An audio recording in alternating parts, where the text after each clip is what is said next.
ಬೆಂಗಳೂರಿನ yellow metro ಮಾರ್ಗ BMRCL ಪಾಲಿಗೆ ಬಿಸಿ ತುಪ್ಪವಾಗಿ ಪರಿಣಮಿಸಿದೆ. ಎಲ್ಲಾ ಸಿದ್ಧತೆ ಆಗಿದ್ರೂ ರೈಲು ಸೆಟ್ಗಳಿಗಾಗಿ ದಾರಿ ಕಾಯುವಂತಹ ಸ್ಥಿತಿ ನಿರ್ಮಾಣ ಆಗಿದೆ. ಈ ಮಧ್ಯೆ ಅದೇನೇ ಆದರೂ ಸರಿ ಏಪ್ರಿಲ್ ಅಂತ್ಯದ ಒಳಗೆ ಮಾರ್ಗ ಮುಕ್ತ ಮಾಡಲೇಬೇಕು ಅನ್ನುವಂತಹ ಹಠ ತೊಟ್ಟಂತೆ ಕಾಣ್ತಾ ಇದೆ. ಡೀಟೇಲ್ಸ್ ಇಲ್ಲಿದೆ, ನೋಡೋಣ.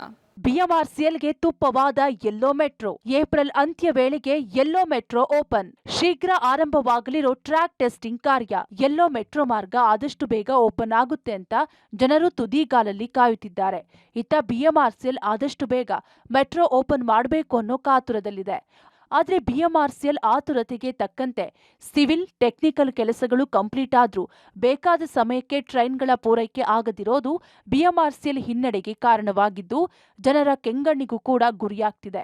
ಈ ಎಲ್ಲ ಸಮಸ್ಯೆಗಳ ನಡುವೆ ಕೊನೆಗೂ ನಮ್ಮ ಮೆಟ್ರೋ ಏಪ್ರಿಲ್ ಅಂತ್ಯದೊಳಗೆ ಅದೇನೇ ಆದ್ರೂ ಮಾರ್ಗ ಸಂಚಾರ ಮುಕ್ತ ಮಾಡಲೇಬೇಕೆಂಬ ಹಠ ತೊಟ್ಟಂತೆ ಕಾಣ್ತಿದೆ. ಇನ್ನು ಈಗಾಗಲೇ ಬಿಎಂಆರ್ಸಿಎಲ್ ಹಲವು ಬಾರಿ ಮಾರ್ಗ ಆರಂಭದ ದಿನಾಂಕ ಮುಂದೂಡಿರುವ ಕಾರಣ ಜನರ ಕೆಂಗಣ್ಣಿಗೆ ಗುರಿಯಾಗಿದೆ.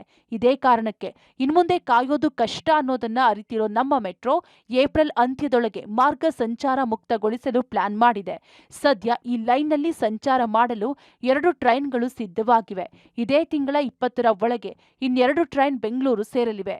ಬೆಂಗಳೂರಿಗೆ ಬರ್ತಿದ್ದಂತೆ ಕೆಲಸ ಆರಂಭಿಸಲಿರೋ ನಮ್ಮ ಮೆಟ್ರೋ ಅಧಿಕಾರಿಗಳು ಟ್ರೈನ್ ಟ್ರ್ಯಾಕ್ಗೆ ಇಳಿಯಲು ಬೇಕಾದ ಸಿದ್ಧತೆ ಆರಂಭಿಸಲಿದ್ದಾರೆ. ಇನ್ನು ಆಮದಾಗುವ ಟೆಸ್ಟಿಂಗ್ ಪ್ರಕ್ರಿಯೆ ಮುಗಿಯಲು ಸುಮಾರು 1-1.5 ತಿಂಗಳ ಸಮಯಾವಕಾಶ ಬೇಕಾಗಬಹುದು. ಅಲ್ಲಿಗೆ ಮಾರ್ಚ್ ಅಂತ್ಯದೊಳಗೆ ಟ್ರೈನ್ ಫಿಟ್ನೆಸ್ ಟೆಸ್ಟಿಂಗ್ ಮುಗಿಸಿ ಸಂಚಾರ ಮುಕ್ತಕ್ಕೆ ತಯಾರಿ ಆಗಲಿದೆ. ಶೀಘ್ರ ಕೇಂದ್ರ, ರಾಜ್ಯ ಸರ್ಕಾರಗಳಿಗೆ ಪತ್ರ ಬರೆದು ಮಾರ್ಗ ದಿನಾಂಕ ಫೈನಲ್ ಮಾಡಿಕೊಳ್ಳುವ ತಯಾರಿ ನಡೆಸಿದೆ ಬಿಎಂಆರ್ಸಿಎಲ್. ಇನ್ನು ಜಯನಗರ ಆರ್ವಿ ರಸ್ತೆಯಿಂದ ಬೊಮ್ಮಸಂದ್ರದವರೆಗಿನ 19.5 ಕಿಲೋಮೀಟರ್ ದೂರ ಕ್ರಮಿಸಲಿದೆ. ಇಲ್ಲಿ 16 ಮೆಟ್ರೋ ನಿಲ್ದಾಣಗಳು ಬರಲಿವೆ. ಸಂಪೂರ್ಣ ಮಾರ್ಗ ಮುಕ್ತಾಯವಾದ ಕೂಡಲೇ 30 ನಿಮಿಷಕ್ಕೊಂದು ರೈಲು ಓಡಾಡಿಸಲು ನಿರ್ಧಾರ ಮಾಡಲಿದೆ. 2 ಸೆಟ್ ಮಾತ್ರ ಇರುವ ಕಾರಣ ಒಂದು ಸಂಪೂರ್ಣ ಮಾರ್ಗ ಕ್ರಮಿಸಲು 30 ನಿಮಿಷ ಸಮಯ ಬೇಕಾಗಲಿದೆ. Raghu Mariswamy, metro bureau, public TV, Bengaluru.